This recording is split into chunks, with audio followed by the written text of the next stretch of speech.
I'm having one of those days where I have something very particular that I need to do, and instead I'm doing anything but. I'm literally leaving on vacation in like 10 hours, haven't packed, not ready to go, and I'm filming a YouTube video. This is where my ADHD really takes me astray, but I figured I wanted to get this out before I leave. So we're gonna do a very quick little recap of the first 11 days of January for my bingo board challenge. This is the Go-Getter Challenge. You could say the Bingo Getter Challenge if you're willing to go on a little pun adventure with me. But if you don't know me, my name is Sarah. I have committed myself to doing 30 challenges or New Year's resolutions this year. And we are 11 days into the year at the time of me filming this. And I'm feeling a little bit overwhelmed by it, but not in a bad way. I feel like this is very attainable. When I say overwhelmed, I mean there is so much ahead of me. I'm not feeling like it's impossible to accomplish, but I'm also very aware of the fact that right now in January, I'm the most motivated I'm gonna be in the entire year. Like, this is when I'm ready to go and I'm ready to really work on these challenges and try to tick things off and do as much as I can. And there are a few challenges on this board that I'm noticing I'm really drawn to and some that I'm not so much. For example, hosting events is gonna be really easy to tick off.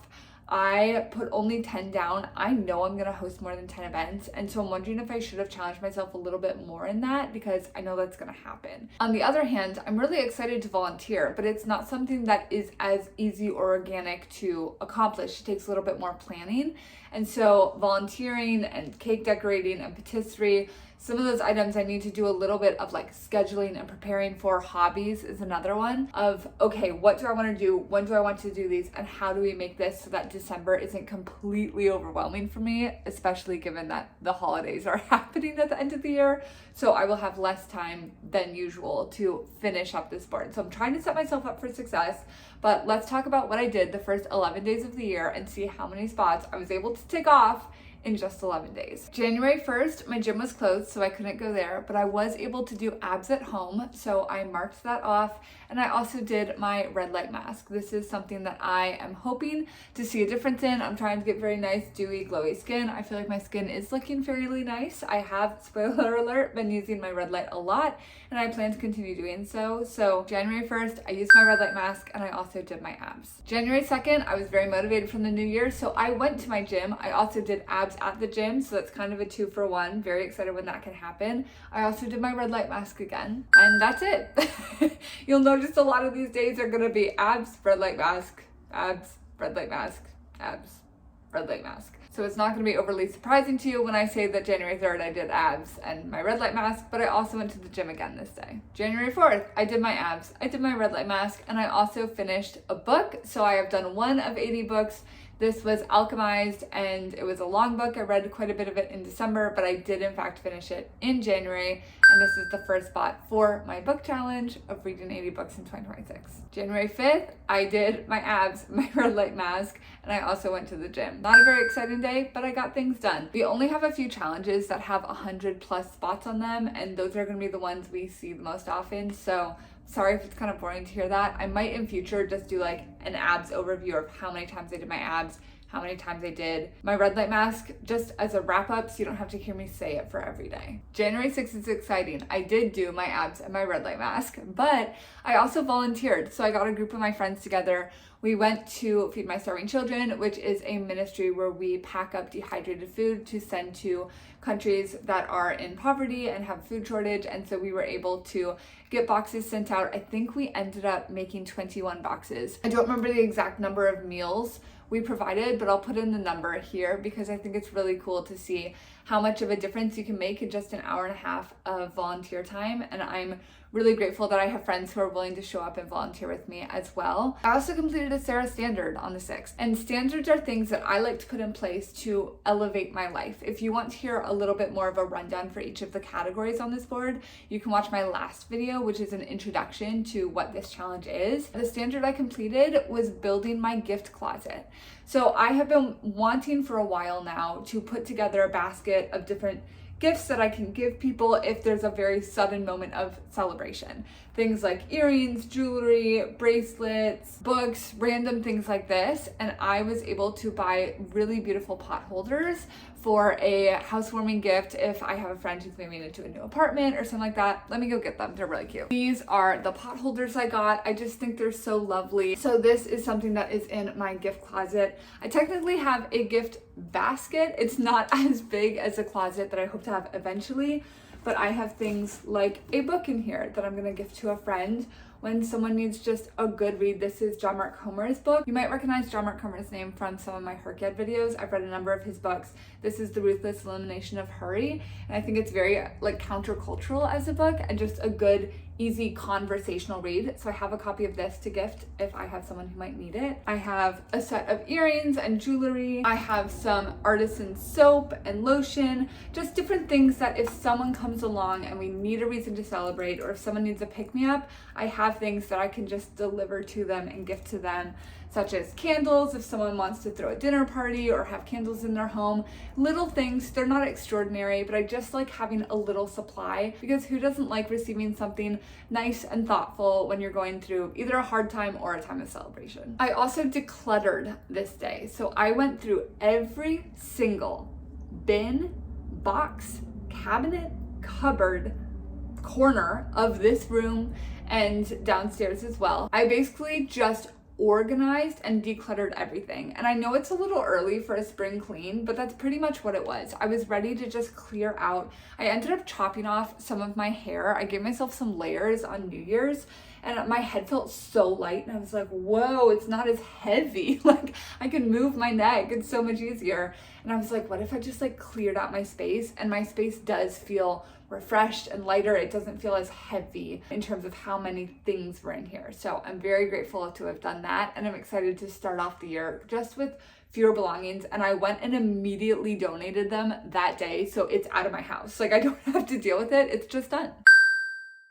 January 7th, I went to the gym and I did my abs and I did my red light mask. January 8th, I read 2 books. Well, I should say I finished 2 books. So I finished the devotional I've been working on, that is Practicing the Way. And I also read In Your Dreams, which was one of my TBR books for January. I also did my red light mask and my abs. I was grateful to have 2 books finished in one day. That felt encouraging. So we're now up to 3 books read in January, 3 out of 80. I took a little bit of a break from reading while I was putting out my Herked videos over Christmas and while I was prepping for this challenge. And so I'm really excited to get into reading a lot more and just plow through some books and really just enjoy reading. I feel like a lot of my reading has been thick, long, heavy books, and I'm ready for something a little bit more light. And In Your Dreams is definitely that. And Practicing the Way is just a book I've been reading as a devotional for the past few weeks, so it was encouraging to finish that. Highly recommend if you're looking for one, but I need to pick up a new devotional now. On the 9th, I did my first manicure, so don't look too close, but I did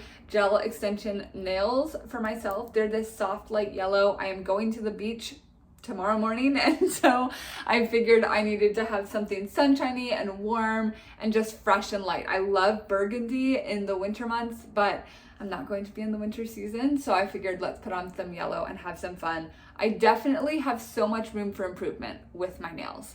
I am excited to do a second DIY manicure because there's so much information I have having done my first set to now know, okay, let's do this slower here, do this better here. So I'm really excited to see how I grow in my abilities of a manicure, and I guess I will show you them up close. They're not horrible, but they're not great.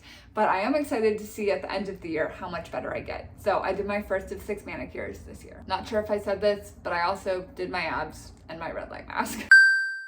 On the 10th, I did my abs and my red light mask. I also hosted my first event. I went back and forth on whether or not to include this event as me hosting it, because technically my friend was hosting the event at my house, but I prepared the food and I kind of put together a menu and I prepped the games and I did a lot of like the hosting work, but it wasn't necessarily all of my people there. I met a lot of people who came to my house for the first time, which was super fun. I love meeting new people and making new friends. So it was definitely a little bit of a different hosting event. It wasn't my ideation.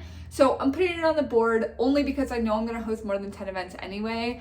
And it was a fun event and I would like to commemorate it and have it on the board. The reason there's a salmon marking this spot on the board is because we played the game Happy Salmon, which is a very rapid paced icebreaker, like 90-second game.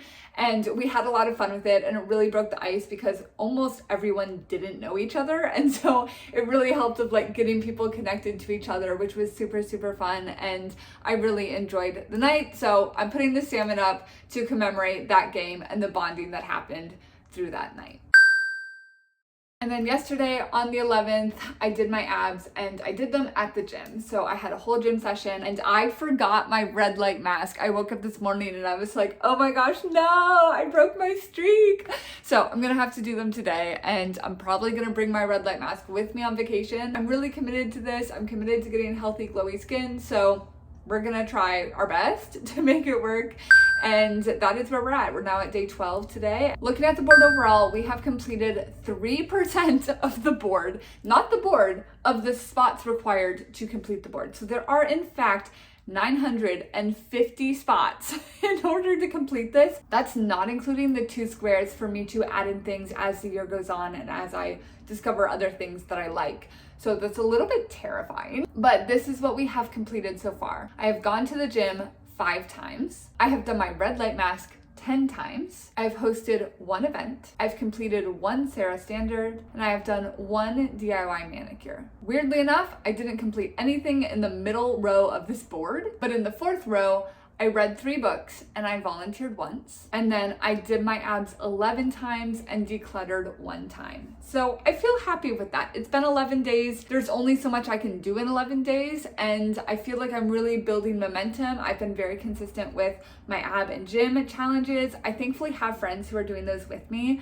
So it feels very encouraging to know that I have external motivation outside of just myself, and knowing I'm recording for y'all also is very motivating. I did not want to go to the gym on Wednesday or whatever day it was, and I was like, well, I know they're gonna know if I don't, so I have to go. And so I did, and I went by myself, which I'm not very good at doing. Typically I'll be like, oh, I'll just do something at home. And I never get as good of a workout at home as I could have if I'm at the gym. So I was very grateful for this platform to motivate me to keep pushing, keep going, keep building momentum, because when I see progress, that's where I really get in a flow. And it's hard to motivate myself into something if I don't see the progress. And if I just build that momentum, I'll just go, go, go, go, go. And then the motivation comes from the progress I'm seeing. So 0 spots filled so far. That's to be expected. We're at the very first week of this challenge, but I'm excited to keep going. I will be back in about 2 weeks to show you a January recap, see what else has happened on this board, and thank you for journeying with me. Thank you for coming and watching my challenge and my adventure and see what Sarah can accomplish in 1 year. I don't know how much of this is easily attainable versus doable versus impossible. I really just threw out numbers there, and we'll see how good of a gauge I had at the beginning of the year as we go. But I'm doing my best to stay consistent. I know I'm going to be more motivated now than I'm at any other time in the year. So thank you for coming along. Give me your recommendations and encouragement. Keep resting, keep reading, and I will see you soon.